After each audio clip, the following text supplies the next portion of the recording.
একটা দেশের প্রধানমন্ত্রীর প্রথম দিন কেমন হয় বলুন তো? প্রতিটি পদক্ষেপ, প্রতিটি মিটিং সবকিছুর পেছনেই কিন্তু একটা গভীর অর্থ থাকে। চলুন আজ আমরা প্রধানমন্ত্রী তারেক রহমানের প্রথম কার্যদিবসের ভেতরে ঢুকে দেখি কিভাবে সেখানে প্রতীক আর বাস্তবতা মিলেমিশে একাকার হয়ে গিয়েছিল। আসলে একটা নতুন সরকারের প্রথম দিনটা কিন্তু শুধু কিছু নিয়মকানুন মেনে চলার ব্যাপার না, এটা ভবিষ্যতের জন্য একটা বেশ শক্তিশালী বার্তাও দেয়। এই দিনে যে সিদ্ধান্তগুলো নেওয়া হয় বা যে কাজগুলো করা হয় সেগুলো থেকেই বোঝা যায় নতুন প্রশাসনের প্রায়োরিটিগুলো কি হতে চলেছে। প্রধানমন্ত্রীর প্রথম দিনটাকে বলা যায় দুটো জিনিসের একটা দারুণ ব্যালেন্স। একদিকে ছিল প্রতীকী শ্রদ্ধা, আর অন্যদিকে ছিল একেবারে আসল কাজ। মানে একদিকে যেমন দেশের ইতিহাসকে সম্মান জানানো হলো, ঠিক তেমনি অন্যদিকে সরকারের কাজ শুরু করার একটা তাগিদও ছিল। পুরো দিনের যে শিডিউলটা সেটা কিন্তু একদম সময় ধরে ধরে সাজানো ছিল। দিনের শুরুটা হয়েছিল দেশের ইতিহাসকে সম্মান জানিয়ে, আর শেষটা হলো দেশের টপ প্রশাসনিক কর্মকর্তাদের সাথে মিটিং দিয়ে।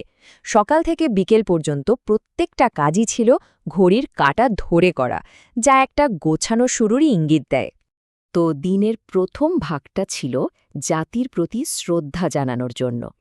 এটা বেশ গুরুত্বপূর্ণ একটা পর্ব, কারণ নতুন সরকারের কাজ শুরুর আগে দেশের ইতিহাস আর আত্মত্যাগকে মনে করা হচ্ছে। একটা নতুন সরকারের প্রথম অফিসিয়াল কাজটা কি হতে পারে?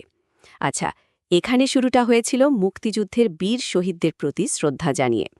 প্রধানমন্ত্রী আর তার মন্ত্রিসভার সদস্যরা দিনের শুরুতেই রওনা দেন সাভারের জাতীয় স্মৃতিসৌধের দিকে। এর মাধ্যমে একটা পরিষ্কার বার্তা দেওয়া হলো যে দেশ চালানোর আগে দেশের ভিত্তিটাকেই সবার ওপরে রাখা হচ্ছে। এই যে শ্রদ্ধা জানানোর একটা সিরিয়াল, এর কিন্তু একটা মানে আছে। প্রথমে সাভারে গিয়ে মুক্তিযুদ্ধের সব শহীদদের প্রতি সম্মান জানানো হলো। এরপর শহীদ রাষ্ট্রপতি জিয়াউর রহমান এবং বেগম খালেদা জিয়ার সমাধিতে ফুল দেওয়া হলো। এর মাধ্যমে দেশের ইতিহাস এবং একই সাথে দলীয় ঐতিহ্যের প্রতিও সম্মান দেখানো হলো। আচ্ছা, সাভারের জাতীয় স্মৃতিসৌধে তিনি ঠিক কতটা সময় ছিলেন? প্রায় আধ ঘণ্টার মতো। এই সময়টা রাষ্ট্রীয় নিয়ম মেনেই বীর শহীদদের প্রতি শ্রদ্ধা জানানোর জন্য রাখা হয়েছিল। সকালের এই প্রতীকী পর্বটা শেষ হওয়ার পর দিনের দ্বিতীয় ভাগে শুরু হলো আসল প্রশাসনিক কাজ। চলুন এবার সেদিকেই নজর দেওয়া যাক যে দুপুরের পর থেকে প্রধানমন্ত্রীর শিডিউলটা কেমন ছিল। দুপুরের দিকে প্রধানমন্ত্রী পৌঁছালেন সচিবালয়ে, যেটা কিনা দেশের পুরো অ্যাডমিনিস্ট্রেশনের নার্ভ সেন্টার। বলতে গেলে এখান থেকেই নতুন সরকারের দাপ্তরিক কাজকর্মের আনুষ্ঠানিক শুরু হল। সচিবালয়ে পৌঁছে দুপুর ১টায় লাঞ্চ আর নামাজের পর ঠিক বিকেল ৩টায় বসল নতুন মন্ত্রিসভার প্রথম বৈঠক।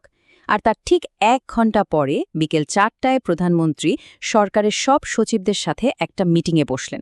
এটাকেই বলা যায় প্রশাসনকে গতি দেওয়ার প্রথম পদক্ষেপ।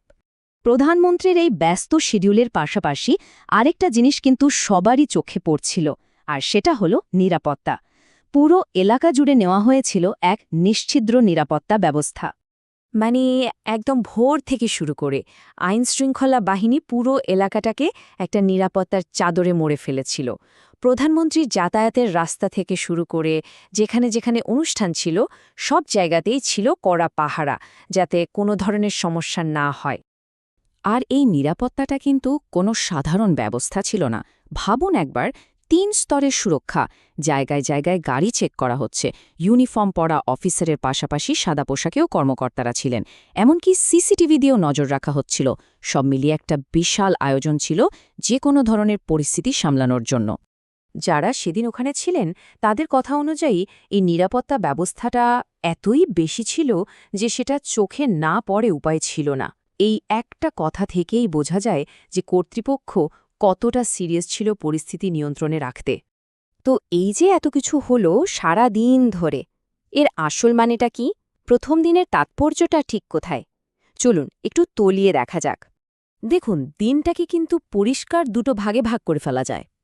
সকালটা ছিল দেশের ইতিহাস, অতীতকে সম্মান জানানোর জন্য একটা প্রতীকী শুরু, আর দুপুর থেকে বিকেলটা ছিল ভবিষ্যতের দিকে তাকানোর, মানে আসল কাজ শুরু করার। একদিকে জাতীয় স্মৃতিচারণ আর অন্যদিকে প্রশাসনিক অ্যাকশন।